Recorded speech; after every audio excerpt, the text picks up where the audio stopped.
The President of the European Commission, Ursula von der Leyen, has blood on her hands. She has the blood of over 6,500 Palestinians who have been killed by Israeli airstrikes and bombardment over the last 2 weeks. The blood of over 2,700 children.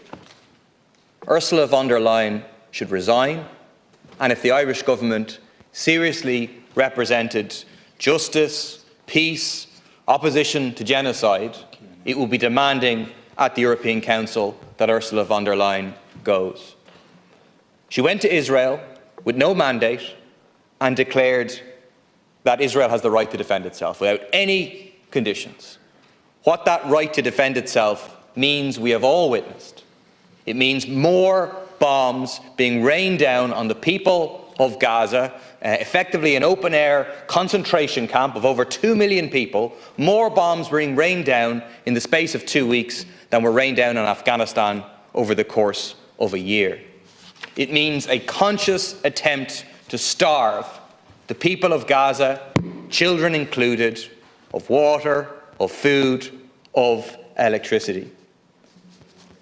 It means a conscious attempt that they're going to try to implement to drive people out of Gaza, to enforce a new Nakba, at least in the northern half of Gaza, if not Gaza as a whole. That's what the right of Israel to defend itself meant, and that's what the President of the European Commission endorsed. That President should now go. It's clear that the European Union is not going to act against Israel. It's clear that the European Union, in fact, supports the policies of apartheid Israel.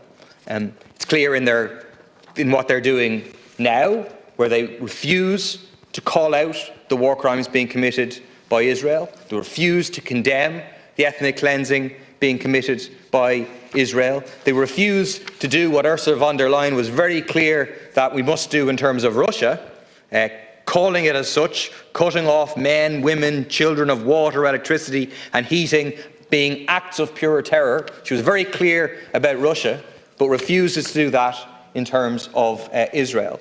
And this isn't just something that the European Union has stumbled upon. The truth is, this is exposing the reality of what European Union policy in the Middle East has been. It's a few crocodile tears for Palestinians who are killed. It's a little bit of money in terms of aid, and then it is massive support for the Israeli apartheid state. Preferential access for Israel into the European Union market, the EU-Israel Association Agreement being worth almost 50 billion euros a year. Not only that, many people don't know this, but that Israeli companies are able to access European public money through research funding like the Horizon H2020 programme. And so Israeli companies are able to get access to European money, but not just any Israeli companies, Israeli arms companies. Elbit Systems and Israel Aerospace Industries, the two biggest armaments companies who are making some of the weapons, making some of the bombs that are raining down on the people of Gaza, are in receipt of European funding. So much for the European Union's commitment to human rights and democracy. But the European Union is not going to act. But therefore the Irish government has to act if its words of sympathy for the Palestinians are to mean anything. We've heard kind of banal, trite excuses from the Taoiseach as to why we shouldn't expel the Israeli ambassador. He said the other day, being absolutist on one side or the other removes our influence. Surely we should be absolutist.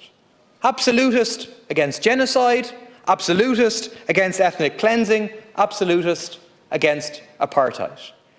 And actually, if the Irish government was to say what the majority of people in this country, I think, want to see happen, to kick out the Israeli ambassador, kick out this woman who tells lies on our media all the time, who says Israel has the right to bomb hospitals, kick out this woman who attacks our president, who accuses him of misinformation because he tells the truth about the breaching of the Geneva Convention, kick out this embassy, which has a deputy head of mission which accuses Ireland of funding Hamas tunnels, it would have a big impact.